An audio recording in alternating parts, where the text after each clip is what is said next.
The biggest tech convention in January happened, CES, and Sony was there as well, announcing some big PlayStation things. It's all kind of cross-media, but I think it's interesting to go over. So let's go over to their stream and watch it together, and I will focus on the highlights and give my thoughts and some extra info as well. Thank you, Ravi. So at PlayStation Productions, we take the emotive storytelling and immersive gameplay experiences from our PlayStation studios and partner with Sony Pictures to spin that shared DNA into movies, TV shows, and animations that come to life on the big screen and the small screen.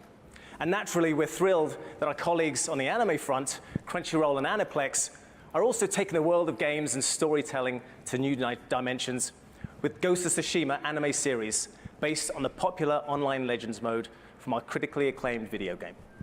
That's awesome. There's an anime series of Ghost of Tsushima Legends coming. Again, like Sony is really looking at all the properties they have. We already know about a Ghost of Tsushima live action movie that is coming as well. And they're basically like, okay, what do we have? What can we make out of it? And what fits that type of experience the best? And Ghost of Tsushima Legends, like going for the anime approach, I think makes all sense because of how awesome that multiplayer mode, of course, already looked. It already had, of course, a ton of colors and things popping off. So going for the anime approach, also because, of course, a lot of mythology-focused content where, of course, Ghost of Tsushima was pretty grounded. Here they really went crazy, and I was surprised by how much I loved the Ghost of Tsushima Legends multiplayer. I remember them announcing it. Of course, Ghost of Tsushima came out. We all loved the open world and the single player. And then a few months later, they were like, oh, by the way, we have a free multiplayer component that has a ton of content and with 4 characters that all like play differently. And yeah, it's coming out very soon. Enjoy.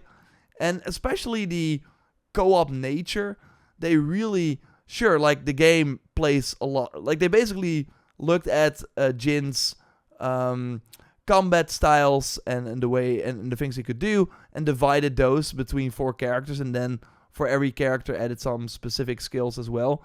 Like there's only one character that can use the bow, and that's like the ranger, or at least like they have like more. Like, that was, like, their focus, right? That they could use the bow. And it was, like, awesome, like, having, like, this revive, like, a sort of support as well. So, I love this mode.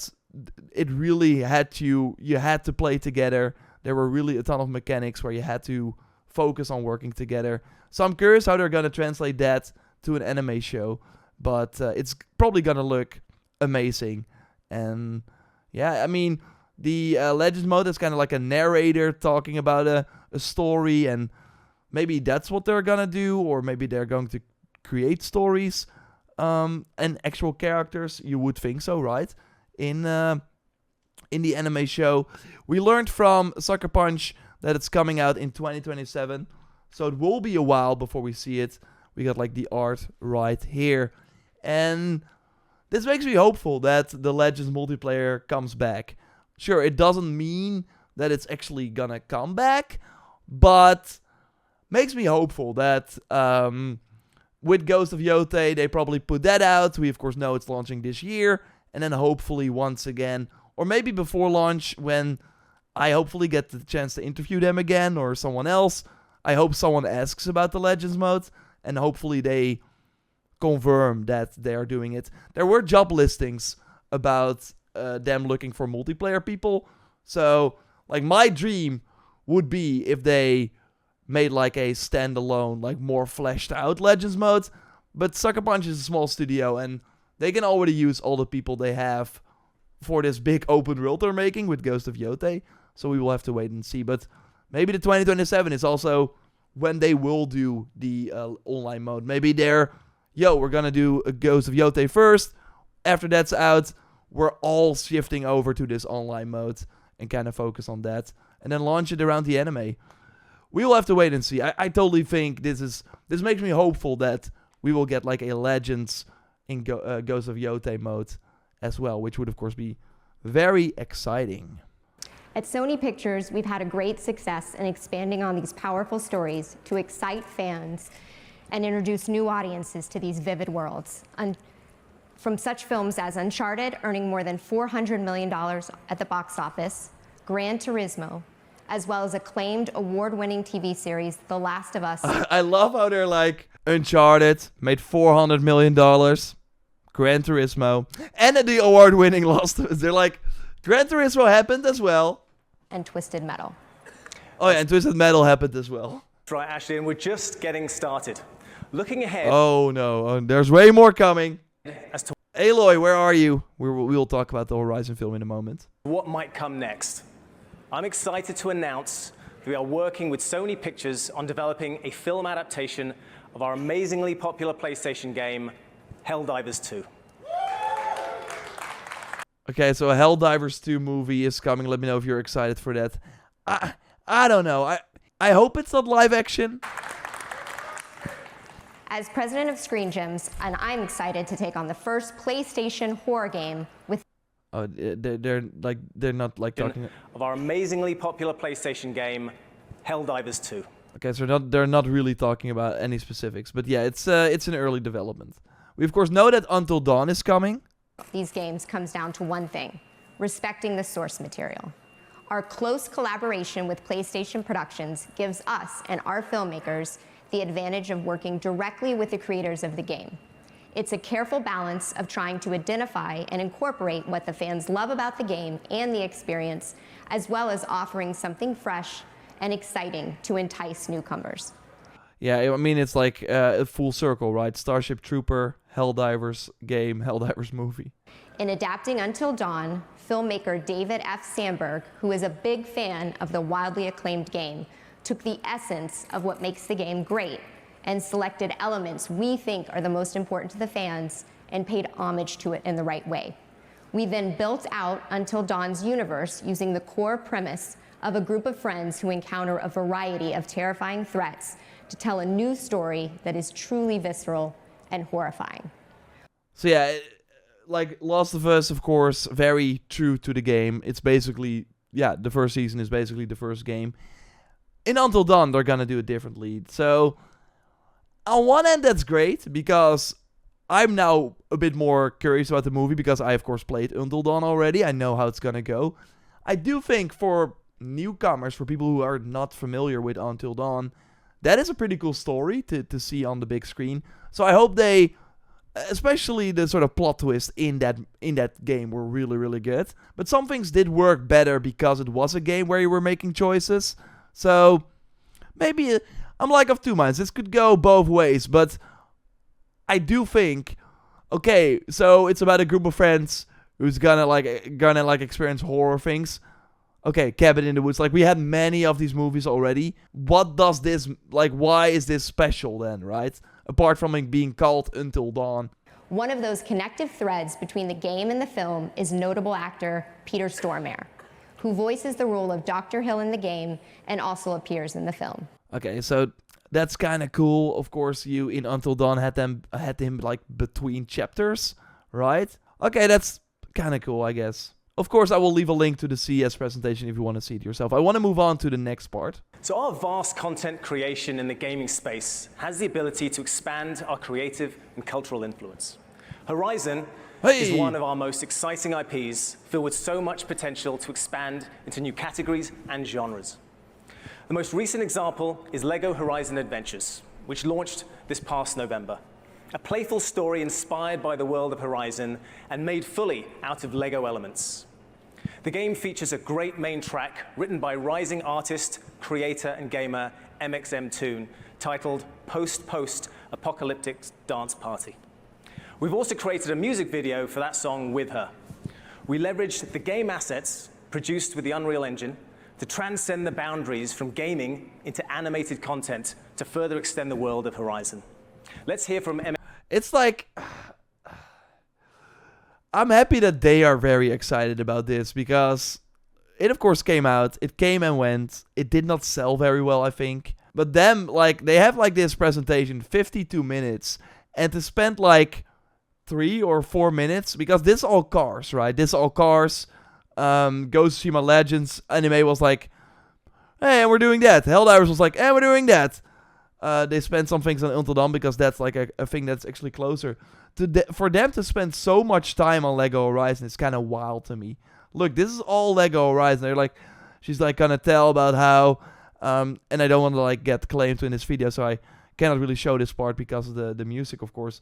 But yeah, she's telling, we wanted to do a music video, and it was so awesome. And it's like a lot. It's like, it's for a CES presentation, like 2 minutes. That's like long to spend on a Lego Horizon game that did not really set the world on fire. But still happy it exists. I liked playing it. I still need to finish it.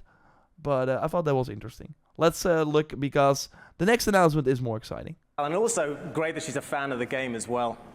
So there is one more Horizon project I'm excited to be able to reveal for the first time here today. Columbia Pictures and PlayStation Productions are at the early stages of developing a film adaptation of the award-winning Horizon Zero Dawn. Just imagine Aloy's beloved origin story set in a vibrant, far future world filled with the giant machines, brought to you for the first time on the big screen. And as you've heard tonight, as an evolution of... Okay, one thing that's interesting to me, and we should not like really read into it, but let's compare the Helldivers reveal and the Ghost of Tsushima reveal with that Horizon one. Game Helldivers 2. Okay, yeah, some people, woo! I think for Ghost there were some people like clapping as well, right? With Ghost of Tsushima anime series based on the popular online Legends mode from our critically acclaimed video game. At Sony Pictures. Okay, nobody was clapping for that either. People are hyped for Helldivers. Horizon didn't get like any. And PlayStation Our Future World in Zero Dawn. Just imagine. He was kind of waiting for it. But I've seen quite some like people excited about this overall, which is great. I don't know. I want this to be great. Because of course, if you remember, there was a Netflix show in the works, but as we can read here on the Forbes, the ambitious Horizon Zero Dawn show is dead for now. A Rolling Stone report accused Steve Blackman of fostering a toxic workplace on the set of Umbrella Academy, a series that's about to air the final season on Netflix. Now one of the future projects, including a hugely ambitious live-action adaptation of Sony's video game Horizon Zero Dawn, appears to be dead.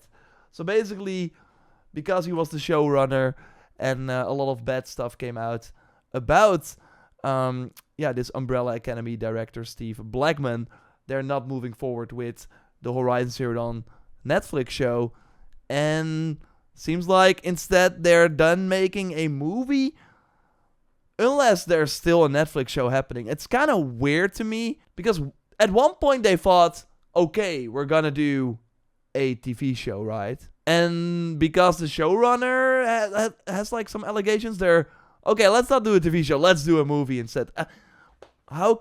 It's completely different. I still think, Netflix video game adaptations, we have Arcane, but on the other hand, we have Witcher. I think Witcher started pretty strong, but it really went downhill. I stopped watching. So it's not that I thought like a Netflix show is like, that's gonna be amazing. But I do think Horizon is, for me, way more than Aloy's story. And Aloy's story is very good, especially in the first game.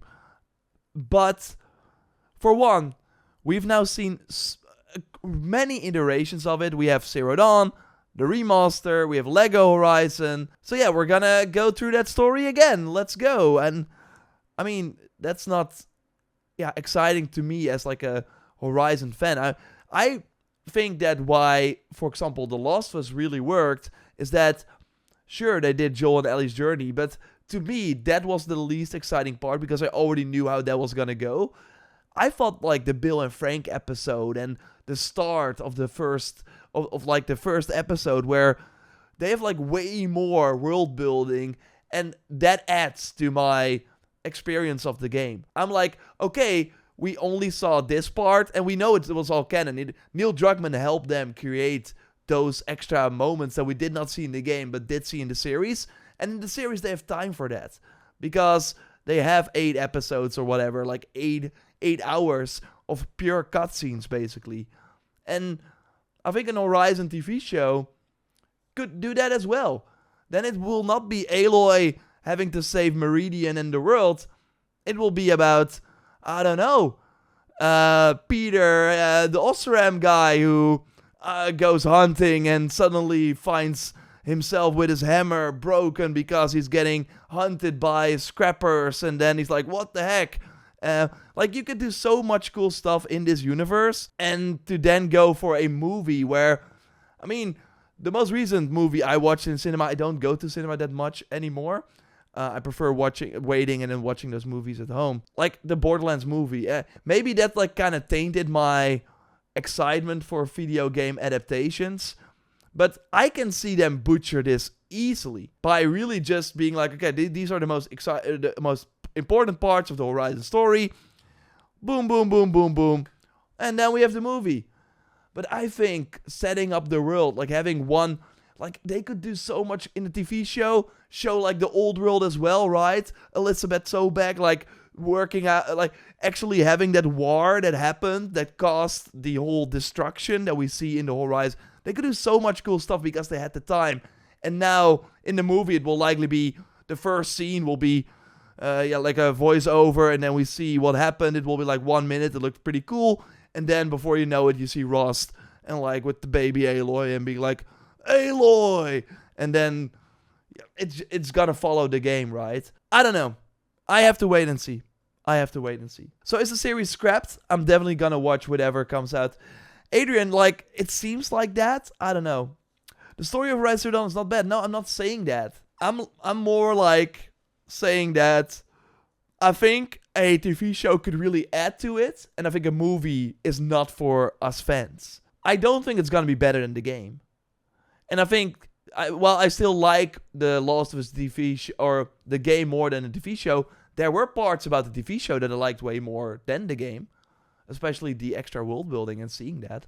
Because in the game you were only playing Joel. Actually moving that camera away. So yeah, I'm kind of like of two minds. Will a bad movie affect people, how they feel about the games? I'm not sure. I don't think the Borderlands movie hurt people's excitement for the Borderlands franchise. But I do think Horizon cannot afford a bad movie. Because there are already people that are like, I don't know.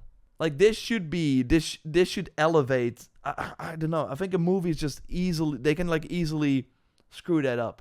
I would have liked Horizon going animated, to be honest, but still very excited for the movie. Yeah, I think an animated, but then like not have it be about Aloy. Like I totally think that if the movie is successful or any like Horizon TV thing or movie they do, I think like having small animated stories about the tribes, like having one episode about each tribe, and then what is the life like in the tribe? What do they do? And then having some sort of thing that, of course, happens. Like, the Frozen Wilds could be an episode about the Banuk, for example. About how they deal with that. With, of course, the purple, what was it called? The Apex machines. No, Apex is like Forbidden West, right? It's like the purple stuff. Most games do not work as movies. Shows can work, but movies are so much harder to get right. I agree, Grisha, because for a movie, they immediately, and that's where Borderlands really failed, they have the feeling that they have to make this movie for just movie watchers that are like, brain is dead and I'm just gonna watch some explosions. Like, they really think they have to, that they make the audience like way larger, and that's not very exciting. So yeah, I'm of two minds. I want to believe, but I'm also kind of scared. Of course, let me know what you think in the comments, and subscribe for more. I will speak to you soon.